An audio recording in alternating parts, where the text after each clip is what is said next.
Melanoma Matters is an educational resource. The content represents our opinions and does not constitute medical advice. If you're a patient with questions specific to your situation, please consult your medical practitioner. Welcome to Melanoma Matters. I'm Sapna Patel. And I'm James Larkin. Hi. Hi. James, let's start as always with our quick fire questions. But actually, I should probably think of some because I have no idea. Okay, let's talk about favorite exercise these days. I know you're currently injured, but are you loving the CrossFit, cycling? What's your favorite mode of exercise? More easily list things I don't like. I don't like running. I like doing strength training. And before I was injured, the thing I was really enjoying actually at CrossFit was learning how to do gymnastics. So trying to do muscle ups and things like that because It's difficult and it's punishing actually, but you can feel like you're making progress. So yeah, that's today's answer. Maybe the next quick question is a follow-up. How did you injure yourself? The G-rated version. Yeah, what does G-rated mean? Oh, this is a U.S. Motion Picture Academy rating on movies. So this would be suitable for appropriate family viewers. Family appropriate. Oh no, there isn't a good story really. I was actually it's CrossFit Open, which is an annual competition open to anyone in the world. There's like 300,000 people that go into it, all shapes and sizes, all levels of fitness. It's sort of a institution. So I was doing that. And it's 3 weekends in February or March. And the final weekend had a lot of pull-ups, basically. I don't know how many there were altogether. Chest to bar pull-ups, so they're more difficult than regular ones.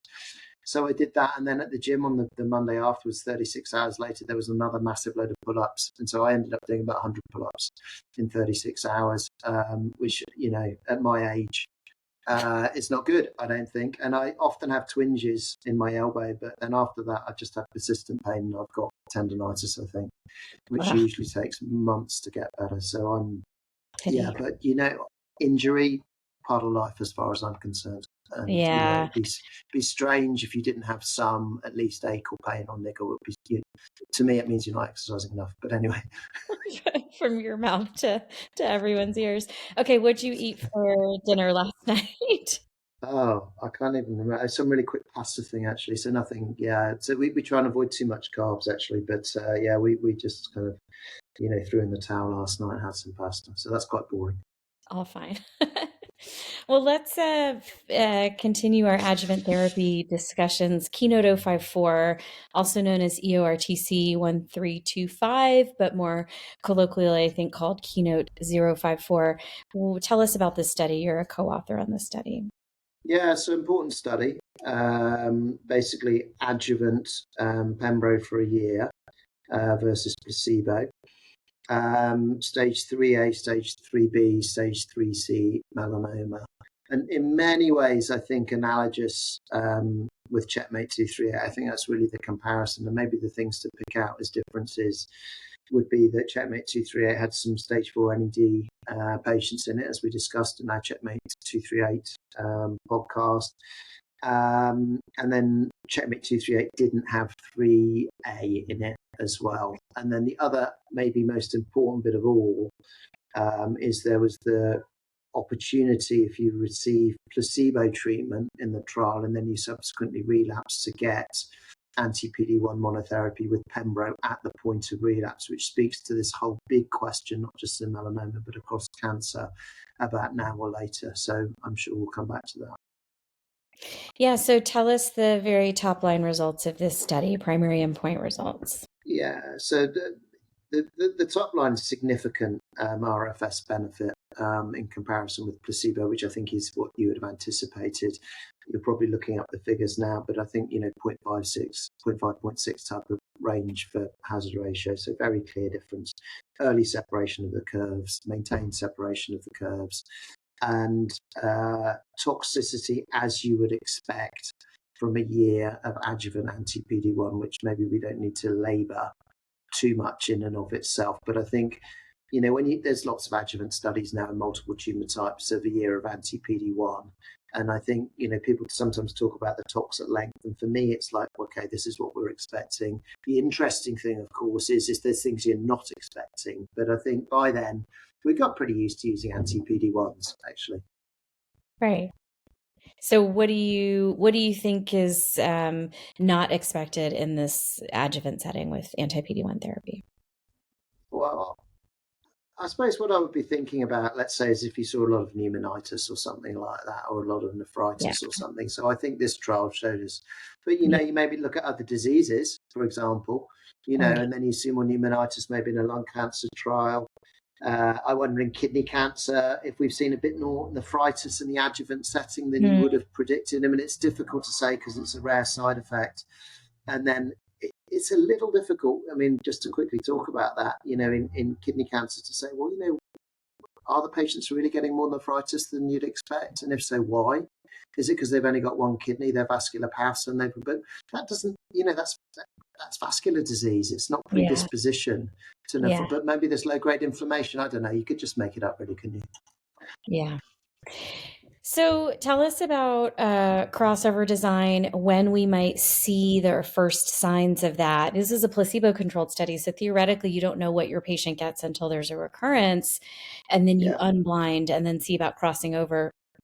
There's also retreatment, right? If you were on the Pembro arm, you could get retreatment so long as you didn't have one of these kind of major side effects during the course of treatment. Yeah. So that happened during the course of the trial. We did this with our patients, and I think it was mainly reported out on, I think, the 5-year mark. I remember Lex Egermont actually presenting it at a meeting and publishing it. And there haven't been that many events, actually, was going to be my first comment here. And I personally found it quite difficult to interpret this.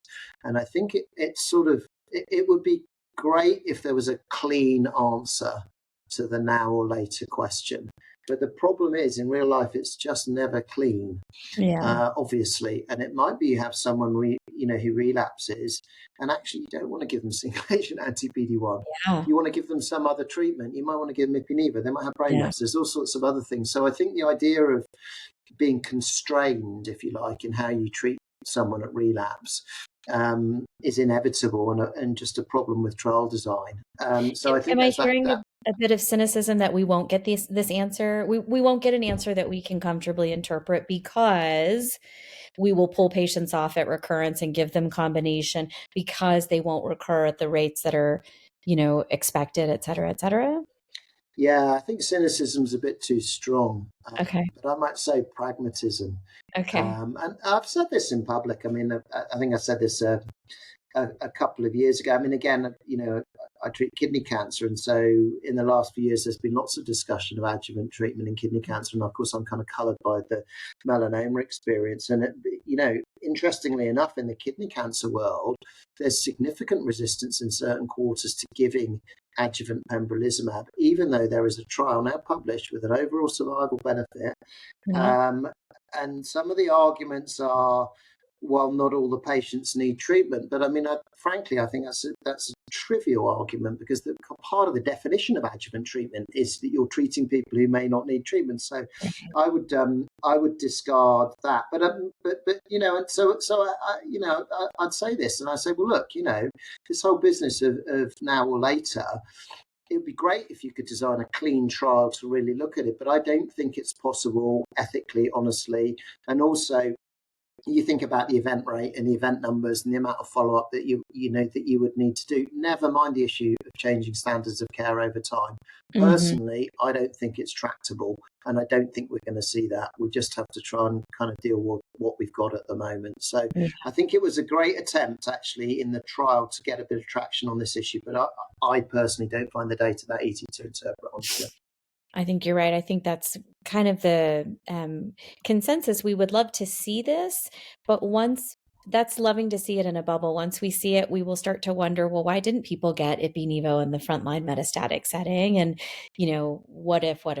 So let's talk briefly about toxicity. This study has been published in multiple venues. It was originally published in New England Journal of Medicine. There was a Lancet publication. There was a New England Journal of Medicine Evidence online publication.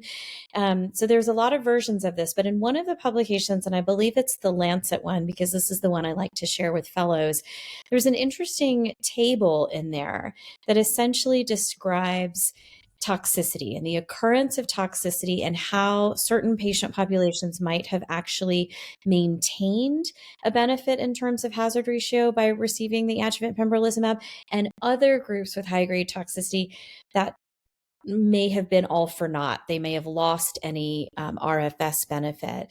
So what is your take on toxicity, the development of it, how we manage it in this adjuvant setting? Yeah, this is a complicated subject, and I think the metastatic experience is relevant to this as well. If someone's got side effects, they need to be managed safely.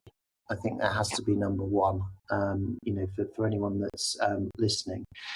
The next question is going to be, well, does immunosuppression for the management of side effects blunt the efficacy of checkpoint inhibitors? This is a big question for me, actually. And if you look at the guidelines for toxicity management, certainly the ESMO ones, for example, that I'm involved in, very early on, it says we need to use the minimum amount of immunosuppression to manage side effects. I think that's really important, really, really important. And I still see patients, being referred and so on and so forth, who, in my view, have been far too heavily immunosuppressed. And it's almost worth a podcast in its own right. But I think the tension there in the system is that you do need to manage side effects safely. But if you're not experienced at managing side effects, you're going to tend to err on the side of caution, which is to use more immunosuppression, so higher doses of steroids for longer. And there really are some side effects where you have to use high doses of steroids. So neurological side effects are one example. Cardiac side effects are another one. Sometimes colitis if it's steroid sensitive, but it isn't always steroid sensitive. Mm-hmm. But, hepatitis, for example, you just don't need high doses of steroids in general. And you can run people, and I do this in clinic. I would run people as long as I've got control of their transaminitis. I'm not trying to make it normal.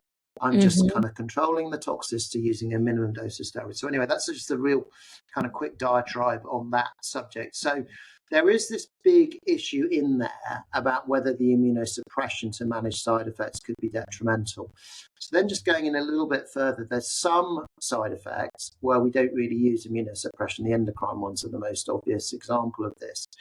So in that group of patients, let's say, who develop endocrine side effects, nothing else, don't really get any steroids, could the development of the side effects be some sort of marker of sensitivity or dose? So there's a big issue in there as well about doses within people, as it were. And I'm sort of just putting it out there.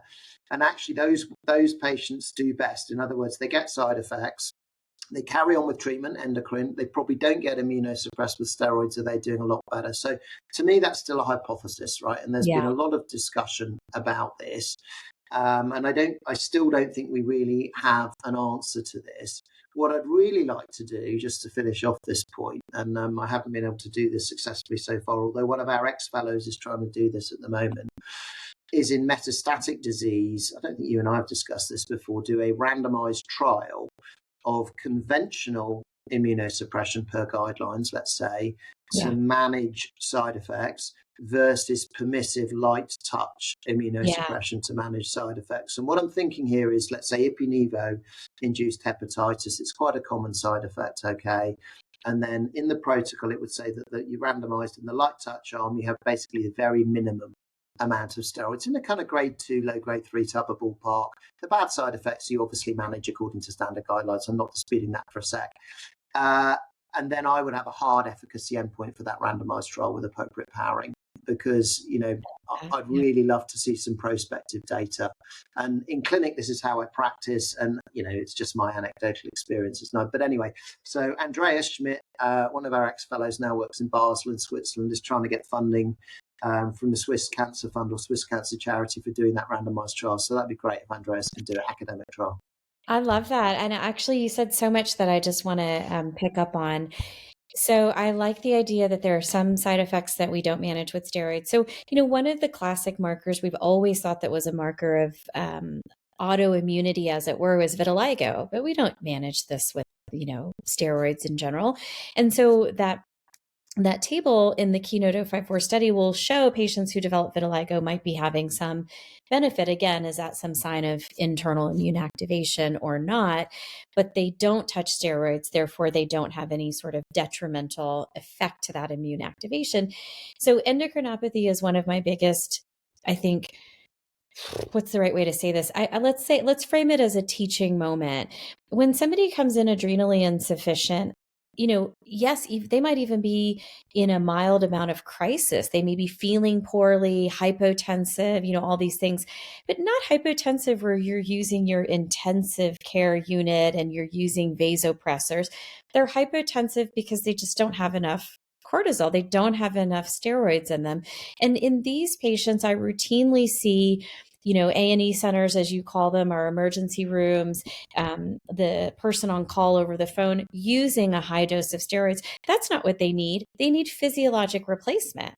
They just need you to refill the tank of what they would be giving themselves. This is not the moment that they need, stress dose steroids.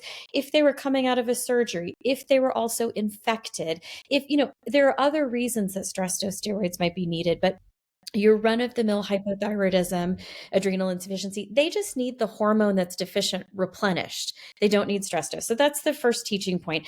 There's just no need to give, a gram of solumedrol to these adrenally insufficient patients because of what you might be doing to their immune surveillance. So that's, I think, a key point. And I often with the transaminitis, my teaching point is when that patient comes in after a gap of 2 or 3 weeks, because that was your interval from your last dosing, and we don't really have any guidelines that say we need to be checking our patients weekly. When your patient comes in and you have a grade 2 or a grade 3, like you were saying, kind of low grade, grade 3 transaminitis, my first question, because the instinct of everybody, all our practitioners who surround us, is to throw high dose steroids at that, 2 milligrams per kilogram or higher at that. My first question is, what is the trend of that transaminase? Do you know if it's on its way up or is it on its way down? It actually peaked last week, but we didn't check it. And now it's on its way down with no intervention. So my first thing is to do a short interval check of it in 48 hours, 72 hours. Not overreact, don't hospitalize, don't throw steroids at the problem. Just figure out what the trend is. Because if it's already on its way down, just keep your hands off. Just don't tap the brakes here. Just keep your hands off. Don't use any steroids. Don't intervene with their already, immune system activation. Now, if it's on its way up and you don't like the trajectory, of course, but me, very much like you, this is where I use 0.25 mg per kg, 0.5 mg per kg. I don't even see the need to use 1 or 2. I do that light touch, as you say. It's incredible how sensitive these enzymes can be to that. Yeah, absolutely. I mean, which takes us back to tempo. It's exactly the same thing, but now we're talking about toxicity. And we're talking about the fact that the CTCA guidelines and others can't capture this because it's too complicated. That's not a criticism. But I don't reckon you've read our article, actually. So Andreas and I wrote a comment, just to do a bit of shameless self-promotion, in Lancet Oncology, I think, in the last year or two. It's easy. It's just a one-pager, actually, because I've been getting a bit obsessed about this. And, we talk about a test dose of steroids, basically. And actually, Lavinia Spain from Peter Mac, hi Lavinia, if you're listening, was a co-author. She was one of our fellows in the past as well. But it's exactly this: tempo, number 1, test dose of steroids, number 2. And with checkpoint inhibitor-induced hepatitis, that's almost always the right way to practice, actually. Sure. I think we're running out of time, actually, on this. I was just going to say one other thing maybe about Keynote 054, and then that's the 3A, basically. So there's a lot of talk about 3A. Do they quite need adjuvant treatment? I mean, my 2 observations there, I think, are that the hazard ratio actually for benefit looks pretty similar in 3A versus 3B versus 3C in terms of potential level of benefit from treatment. So the issue is about absolute risk. And so for me, I wouldn't say there's right or wrong here. I think you've got a patient in front of you in clinic. You obviously need to know if they've got a BRAF mutation or not. I think that's highly relevant here. If they don't, then you need to be really clear if you're thinking about giving adjuvant treatment there, what the benefit is on the upside. It often might not be that big in absolute terms because they're getting exactly the same downside, those patients, as the ones with 3C or even stage 4 NED if we're talking about checkmate 238 and Nivo. So when people have black and white views on this, I just think that's a bit too strong. Yeah, fair point. Very fair point. So well said. Keynote 054 then, adjuvant Pembro versus placebo. Crossover will be challenging to interpret a now versus later question just because of the world in which we practice now. But there clearly is a benefit in resected stage 3A to 3C melanoma. What else? Anything else we need to say about this? No, nothing I can think of. Toxicity. Thank you. All right. Thanks, James.